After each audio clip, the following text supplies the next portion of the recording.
کہ میت کو اونچی جگہ رکھو, اب اس کا احترام کرو, وہ دنیا سے گیا, اب اس کی رسپیکٹ کرو, میت کو اونچی جگہ رکھو. اللہ اکبر. میرے عزیز دوستو, حکم دیا جاتا میت کے سامنے کوئی بری بات نہ کرو, استغفار کرو. پھر یہ بھی حکم ہے کہ خبردار اپنی میت کی برائی بیان نہ کرو.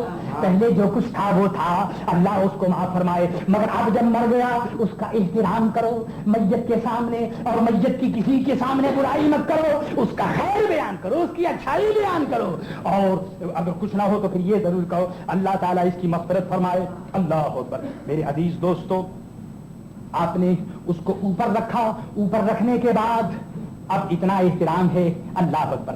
آپ اس کے غسل کی تیاری کر رہے ہیں. میرے عزیز دوستو, اے میری بہنوں, اے میری بیٹیوں اور اے میرے بھائیوں, ہاں آپ نے موریشس کی سرزمین میں کسی کو دولہا بنتے ہوئے بھی دیکھا ہوگا, اور خود بھی آپ دولہا بنے ہوں گے. ہر آدمی چاہتا ہے کہ ہماری شادی ہو, ہم دولہا بنے. لیکن میرے دوستو, یہ دنیا کی شادی جس میں آدمی کی شادی ہوتی, نکاح ہوتا ہے, اللہ تعالیٰ کے فضل و کرم سے دلہن ملتی ہے. لیکن عزیزو دوستو, مسلمانوں کی حقیقی شادی اس دن ہوگی جس دن وہ دنیا سے ایمان کے ساتھ جائے گا. ہاں میرے عزیز دوستو, وہ دن ہمارے ایمان کی کامیابی کا دن ہوگا, حقیقی شادی کا دن ہوگا. ہمیں میرے دوست دولہا بنایا جائے گا. مسلمانوں نے اہل سنت و جماعت کو کسے دولہا بنایا جا رہا ہے, جسے دیکھو وہ سوارے. میرے دوست بیٹے کے ہاتھ میں پانی ہے, پوتا بھی میرے دوست کھڑا ہے, عزیز بھی کھڑا ہے, اس کو نہایا جا رہا ہے. پہلے بھی آپ غسل کرتے تھے لیکن نہلانے والا کوئی نہ ہوتا تھا, لیکن آج آپ کو غسل دیا جا رہا ہے تو نہلانے والے بہت سے ہیں, کیونکہ آج آپ کو آخرت کا دولہا بنایا جا رہا ہے, آج آپ کو دنیا سے رخصت کیا جا رہا ہے. اللہ اکبر. ہر آدمی کی تمنا ہے کہ میں پانی ڈال دوں, کوئی کہتا ہے کہ میں ذرا ہاتھ سے خدمت کر لوں, بیٹا کہتا ہے کہ ابا جان کے چہرے پر میں پانی ڈالوں, ابا جان کو میں غسل کراؤں. پوتا کہتا ہے میں ذرا ابا جان کے اور دادا جان کے میں ذرا پاؤں میں دھلا دوں. میرے عزیز دوستو, ہر آدمی اس کو غسل دے رہا ہے, اسے دولہا بنایا جا رہا ہے, اسے صاف ستھرا کیا جا رہا ہے. اللہ اکبر. شریعت کہتی ہے خبردار, دیکھو غسل جو دینے والا ہو وہ ادب و احترام کے ساتھ غسل دے, آہستگی کے ساتھ غسل دے, جلدی مت کرو, آہستگی کے ساتھ غسل دو, اور اس طرح سے کہ میت کو زیادہ دباؤ بھی نہیں, آہستہ آہستہ پیار اور محبت کے ساتھ غسل دو. اور غسل دو, ادھر تم میرے دوستو غسل دو اور ادھر زبان پڑھو اشہد ان لا الہ الا اللہ اشہد ان محمد رسول اللہ, اس کو کلمہ پڑھ کر سناتے جاؤ. اور میرے دوستو یہ بھی میں آپ کو بتاؤں کہ وہ میت جس کو آپ غسل دیتے ہیں, حدیثوں میں آیا ہے کہ وہ غسل دینے والے کو جانتا ہے کہ مجھے کون غسل دے رہا ہے, وہ پانی ڈالنے والے کو جانتا ہے کہ مجھے کون پانی دے رہا ہے, وہ میرے دوستوں ایک ایک آدمی کو جانتا ہے. لیکن اب اس کی پیریڈ ختم ہو گئی, اب زمانہ ختم ہو گیا, اب اس دنیا سے اس کا کنیکشن ختم ہو گیا, اس لیے میرے دوست اب وہ بول نہیں سکتا, لیکن جانتا ہے, اس کی روح کو علم ہے, وہ جانتا ہے کون غسل دے رہا ہے. اللہ اکبر. غسل کرنے کے بعد آپ نے اسے کفن پہنایا. حضور صلی اللہ علیہ وسلم کی حدیث ہے کہ مردوں کو اچھا کفن دو, زندگی میں جس طرح وہ قیمتی کپڑے پہنتا تھا کفن بھی اس کو بہت اچھا دو. اللہ اکبر. کفن, پیارے کفن کے اندر نورانی کفن, سفید کفن میں میرے دوست آپ کو دولہا بنایا گیا. ایک چادر آپ کے لیے رکھی گئی, ایک ازار بند التہبند آپ کے لیے رکھی گئی, ایک کفنی آپ کے لیے رکھی گئی, 3 مقدس کپڑے مردوں کے لیے بچھا دیے گئے. اب میرے دوستوں وہ دولہا سج کر کے, اللہ اکبر. پہلے میرے دوست خود آپ اپنے پاؤں سے چلتے تھے, لیکن آج مسلمانوں کے ہاتھ آپ کو اٹھائے ہوئے, جس طرح سے ماں اپنے بچے کو اٹھاتی ہے, جس طرح سے میرے دوست باپ اپنے لڑکے کو اٹھاتا ہے, آج ایک بننے والا مسلمان دنیا سے گزر چکا ہے, ہم اس کو ہاتھوں میں اٹھاتے ہوئے لاتے ہیں, اس کو کفن پہنایا جاتا ہے. شریعت کہتی ہے تم اس کو خوشبو لگاؤ, اس کو خوشبو میں بساؤ, کپور کا پانی غسل میں اس کو ڈالو, اس کی پیشانی پر کافور لگاؤ, اس کی کونی میں کافور لگاؤ, اس کے گھٹنوں میں کافور لگاؤ, جو مقام سجدے میں جاتے ہیں کافور لگاؤ, کیونکہ میرے دوست دولہا کو خوشبو لگایا جاتا ہے. یہ آخرت کا دولہا ہے, اس کو خوشبو میں بساؤ, خوشبو لگاؤ, خوشبو میں اس کو معطر کر دو. میرے دوستو جب وہ کفن پہن کر کے تیار ہوتا ہے تو چاند سا چہرہ لا الہ الا اللہ محمد رسول اللہ پڑھنے والے کا لوگوں کو نظر آتا ہے. اس وقت پڑھنے والے کا لوگوں کو نظر آتا ہے, اس وقت پتا چلتا ہے کہ دنیا میں بے دین کون تھا اور دیندار کون تھا، چہرہ بتا دے، اس کا چمکتا ہوا اور جھلکتا ہوا چہرہ بتا دیتا ہے کہ یہ محمد رسول اللہ صلی اللہ علیہ وسلم سے محبت کرنے والوں کا چہرہ ہے یا عداوت کرنے والوں کا چہرہ ہے، اس کا چہرہ بتا دیتا ہے۔ ہر آدمی میرے دوستوں سمجھ لیتا ہے کہ یہ کون ہے۔ اللہ اکبر۔ ان تمام باتوں کے کرنے کے بعد اب نماز جنازہ پڑھنی ہے، اس کو کاندھوں پر اٹھایا گیا۔ شریعت کہتی ہے دیکھو اب اس کو کاندھوں پر اٹھاؤ، تمہارے کاندھوں اور تمہارا سر نیچے اور یہ خدا کا بندہ تمہارے سر کے اوپر۔ آج اس کا مرتبہ بڑھ گیا، آج بڑا اونچا مقام اس کو مل گیا۔ آج کل وہ آپ کے پیچھے چلتا تھا، مگر آج نہیں، آج آپ کے سر پر اور آپ کے کاندھوں پر۔ اور پھر میرے عزیز دوستو ادھر کاندھا اٹھانے والے کاندھا دے رہے ہیں اور ادھر محمد رسول اللہ صلی اللہ تعالی علیہ وسلم کی شریعت مزدہ دے رہی ہے۔ اے کاندھے کے دینے والے، دیکھ تو میرے بندے کو اٹھا کر لے جا رہا ہے، یاد رکھ کہ ہر ہر قدم پر تیرا ایک ایک گناہ کبیرہ معاف ہو رہا ہے۔ اللہ فرمایا جا رہا ہے گناہ کبیرہ، اللہ اکبر۔ آج اللہ کو اس قدر پسندیدہ ہے کہ اس بندے کو کاندھا دیا جائے۔ میرے عزیز دوست کاندھا دینے والے ٹوٹ رہے ہیں، ایک دوسرے پر آگے جانے کی کوشش کر رہے ہیں۔ شریعت یہ کہتی ہے پہلے داہنی طرف، سر کے داہنی طرف 10 قدم چلو جی، پھر پاؤں کے داہنی طرف 10 قدم، پھر بائیں طرف سر کے 10 قدم، پھر بائیں طرف پاؤں کے 10 قدم، اس طرح سے 40 قدم تم لے کر اگر چلو گے، ایک مسلمان کسی مسلمان میت کو لے کر اپنے کاندھوں پر 40 قدم اس طرح سے چلے تو شریعت کہتی ہے کہ اس کے 40 گناہ کبیرہ معاف کر دیے جائیں۔ سبحان اللہ، اس قدر آج نیکیاں لٹ رہی ہیں۔ میرے دوستو مزے کی بات تو یہ کہ مرنے والے کو ہم ثواب پہنچا رہے ہیں تو مرنے والے کے صدقے میں بھی ہم کو ثواب مل رہا ہے۔ عجیب بات ہے یہ، نہیں معاملہ تو دونوں طرف سے چلتا ہے۔ اگر تم اس کے ساتھ بھلائی کرو گے تو اس کا اللہ تمہارے ساتھ بھلائی کرے گا۔ سبحان اللہ۔ میرے عزیز دوستو اب ہم میت کو لے کر جنازہ پڑھانے کے مقام پر حاضر ہو گئے۔ جنازے کے لیے جو مخصوص جگہ، جو مخصوص مکان ہے، وہاں ہم نے جنازہ رکھ دیا۔ عجیب بات ہے کہ کل تک جب نماز ہوتی تھی تو شریعت کا یہ مسئلہ ہے کہ امام سے آگے کوئی نہیں جا سکتا، سب پیچھے جی، ریچ مین بھی پیچھے، لیڈر بھی پیچھے، لیڈر بھی پیچھے، سب پیچھے، امام آگے۔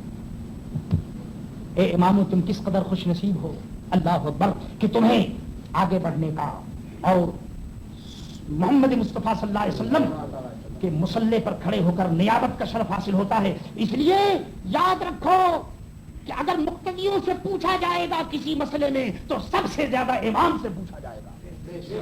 امام بچ نہیں سکتا، کیوں کہ سب سے زیادہ ذمہ داری اور رسپانسبلٹی امام کی ہے، کیونکہ وہ ہمیں لیڈ کرتا ہے، وہ آگے بڑھتا ہے، ہم اس کے پیچھے کہتے ہیں کہ اقتدیت بہذا الامام۔ اس لیے امام پر بھی ذمہ داری ہے کہ وہ اپنا مسلک اور صحیح مذہب بیان کر دے۔ میرے دوستو یہ دنیا چند روزہ ہے، یہ نہیں کہ اگر کسی ایک مسجد میں اگر نماز پڑھانے کا موقع نہیں ملے گا تو اس کا مطلب یہ نہیں کہ اس کا رزق دنیا سے بند ہو جائے گا۔ رزق میرے دوستو کسی دنیا دار کسی کے ہاتھ میں نہیں ہے، عزت جو ہے وہ اللہ کے ہاتھ میں ہے اور رزق اللہ دیتا ہے۔ ارے صحیح بات بیان کرو، یہ دنیا چند روزہ ہے۔ میرے دوستو نماز پیٹ کے لیے نماز نہیں پڑھانا چاہیے بلکہ دین کو زندہ کرنے کے لیے نماز پڑھانا چاہیے۔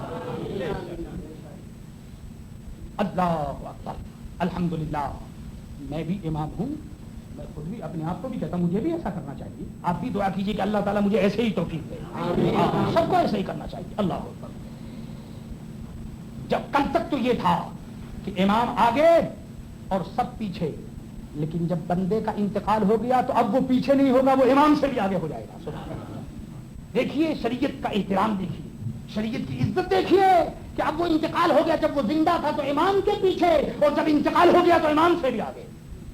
سبحان اللہ، امام سے آگے۔ اب سب لوگ جناب کھڑے ہیں، اس کے لیے نماز جنازہ ادا کی جا رہی ہے۔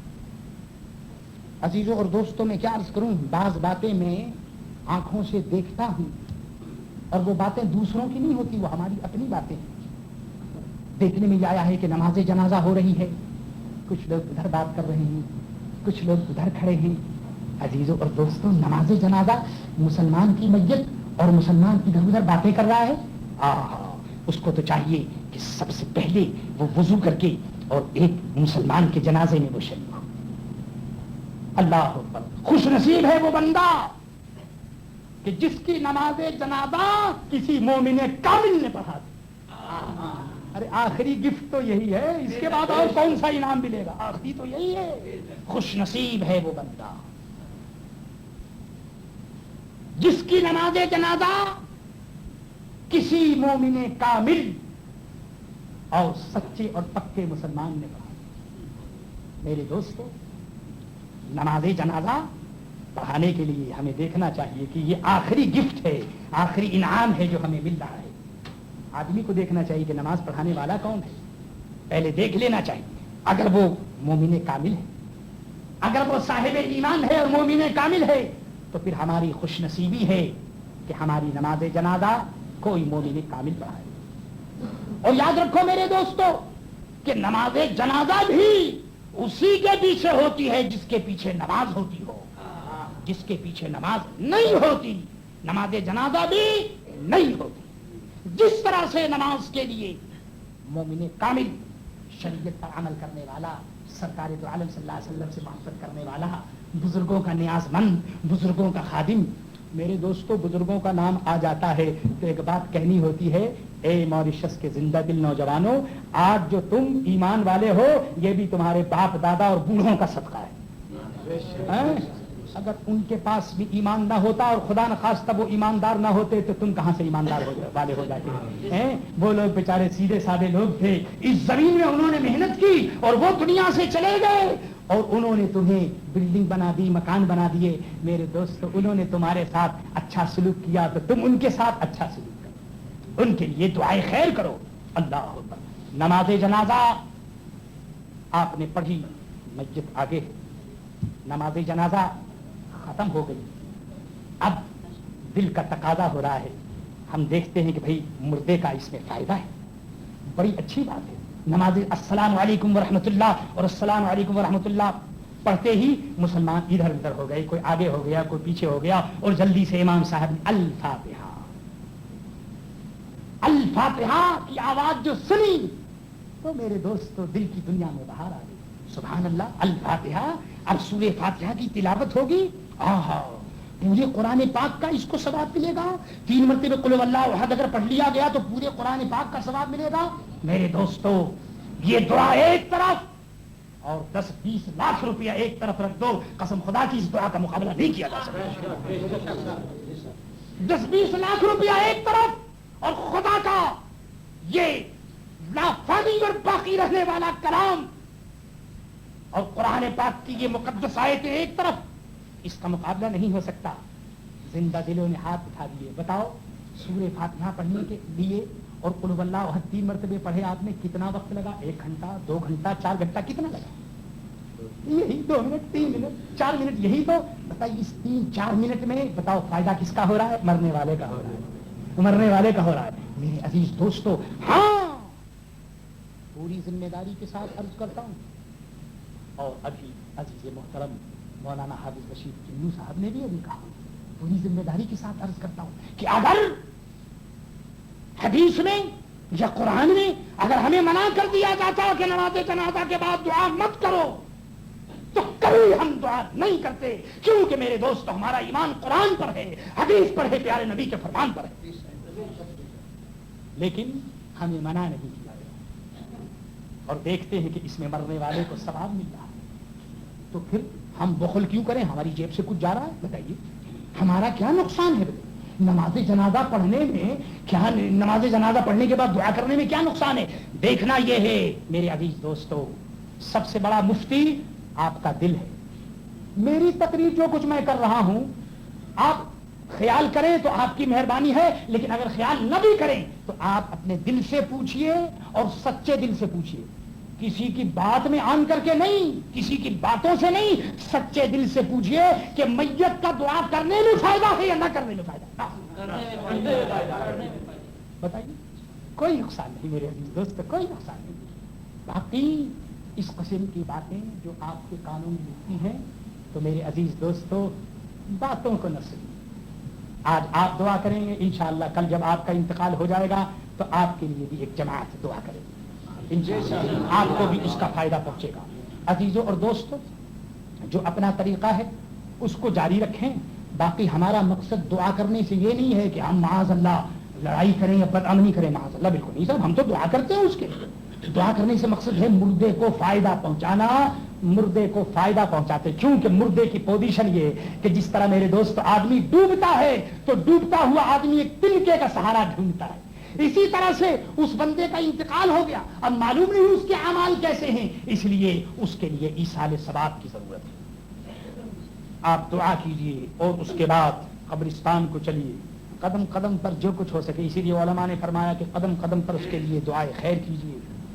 قبرستان جائیے، اس وقت بھی دعائے خیر ہو، یہاں تک کہ دفن کرنے کے بعد بھی دعائے خیر ہو۔ ایک صحابی نے اپنے بیٹے کو وصیت کی کہ میرا جب انتقال ہو جائے تو انتقال کے بعد اور دفن کرنے کے بعد میری قبر پر اتنی دیر ٹھہرنا اور دعا کرنا کہ جتنی دیر میں اونٹ کو ذبح کر کے اس کے گوشت کو تقسیم کر دیتے۔ میرے عزیز دوستو، جو کرنے کی باتیں ہیں وہ تو ہم بھول گئے۔ میرا حال یہ ہوتا ہے کہ جلدی جلدی جناب مٹی دی اور بھاگے جلدی جلدی، معلوم ہوتا ہے جیسے کسی کو پھینک کر ہم بھاگے۔ آہستگی کی ضرورت ہے، اللہ اکبر، بڑی آہستگی سے مٹی دیجیے، اور مٹی دینے کے بعد جب قبر برابر ہو جائے تو ہم لوگ یہ دیکھتے ہیں، ہمیں یہ بات معلوم ہوتی ہے کہ ہاں اب امتحان کا وقت آ گیا، وقت امتحان کا آ گیا، تمام دنیا کا جو رزلٹ جو کچھ اس نے کیا اب نکلنے والا ہے، بڑا نازک وقت ہے۔ شیطان اس کے سامنے ہے، قریب ہے، شیطان اپنی سی کوشش کر رہا ہے۔ اعمال میرے دوستوں اپنے ساتھ نہیں، اس لیے بیچارہ بڑی پریشانیوں کے عالم میں ہے، کیا کرنا چاہیے؟ خبر برابر ہو چکی ہے، ایک سیدھا سادہ مسلمان اٹھتا ہے، قبر برابر ہو گئی اور اٹھ کہہ کر کے کہتا ہے اللہ اکبر اللہ اکبر۔ اے مرنے والے، دیکھ دیکھ، اس آواز کو سن لے، ارے یہی تیرا اللہ ہے جس اللہ کی بڑائی کو بیان کرتا ہوا تو دنیا سے گیا، یہی تو ہے اللہ اکبر اللہ اکبر اللہ اکبر اللہ اکبر۔ اور حضور کا فرمان ہے کہ جب مؤذن اذان دیتا ہے تو شیطان اذان کی آواز سن کر 36 میل دور بھاگ جاتا ہے۔ سبحان اللہ، ادھر جناب والا قبر پر کھڑے ہو کر اذان دی جا رہی ہے اور ادھر شیطان جو ہے وہ 36 میل بھاگ گیا، اور 36 میل آپ نے سیکورٹی کر لی اور ڈیفنس کر لیا۔ میرے دوستو، مؤذن اذان دینے والا کہتا اشہد ان لا الہ الا اللہ اشہد ان لا الہ الا اللہ۔ کتنا پیارا کلمہ ہے، بتاؤ، اس کے پیارے ہونے میں کوئی شبہ ہے؟ جی، اشہد ان محمد الرسول اللہ اشہد ان محمد الرسول اللہ۔ وہ فرشتہ، وہ منکر نکیر پوچھتے من ربک ما دینک ما تقول بحق ھذا الرجل، ادھر سوال ہو رہا ہے، ادھر آپ کہتے ہیں اللہ اکبر اللہ اکبر، اشہد ان لا الہ الا اللہ اور اشہد ان لا الہ الا اللہ اور اشہد ان محمد الرسول اللہ۔ ادھر میرے دوستو یہ سوال ہوتا ہے، ادھر آپ کہتے ہیں اللہ۔ بتاؤ اس وقت میرے دوستو کتنا عجیب و غریب وقت ہوتا ہے، اور اللہ کے فضل و کرم سے کتنی بڑی امداد ہوتی ہے جو اذان کے ذریعے امداد ہو جاتی ہے۔ باقی یہ بات اگر کوئی کہے کہ صاحب اذان جو ہے وہ صرف نماز کے لیے دی جاتی ہے تو یہ بات غلط ہے، یہ بات غلط ہے صاحب کہ اذان صرف نماز کے لیے۔ ارے بھائی وہ تو ہمارے یہاں روزانہ ہی ہوتا ہے، ادھر بچہ پیدا ہوا، ادھر میاں صاحب کو بلایا، میاں جی ہمارے گھر میں بچہ پیدا ہو گیا، اذان دیجیے۔ اب اگر اس وقت میاں صاحب پوچھیں کہ صاحب آپ عجیب آدمی ہیں، بچہ پیدا ہوا، کوئی اذان کوئی نماز کا وقت تھوڑی ہے یہاں جو آپ اذان دلوا رہے ہیں، جی یہ کوئی مسجد تھوڑی ہے۔ نہیں صاحب یہ کیسے ہو سکتا ہے؟ اگر میاں جی اگر انکار کر دیں تو آپ کہیں گے میاں جی آپ عجیب آدمی ہیں، سینکڑوں سال ہو گئے بچے کے کان میں اذان دی جا رہی ہے، اذان ہوتی ہے، آپ یہ کیسی بات کرتے ہیں؟ آپ کہیں گے نہیں صاحب اذان دینی ہے آپ کو، میرا پیارا بچہ پیدا ہوا ہے، دادا کہے گا باپ کہے گا بچے کے کان میں اذان دی جا رہی ہے۔ معلوم ہوا کہ جب بچہ پیدا ہو تو اس وقت بھی اذان دی جاتی ہے، جی، اور کس وقت؟ سبحان اللہ. ارشاد فرمایا گیا اگر کوئی بلا ہو، کوئی مصیبت ہو، کوئی پریشانی ہو، کوئی ہنگامہ ہو، خدا کی رحمت اس کی تلاش کا موقع ہو، تو فرمایا گیا کہ وبا کے موقع پر، بیماری کے موقع پر، پریشانی کے موقع پر اذان دو. میرے دوست مجاہدین جو اللہ کے لیے جہاد کرتے ہیں وہ میدان جنگ میں کہتے ہیں اللہ اکبر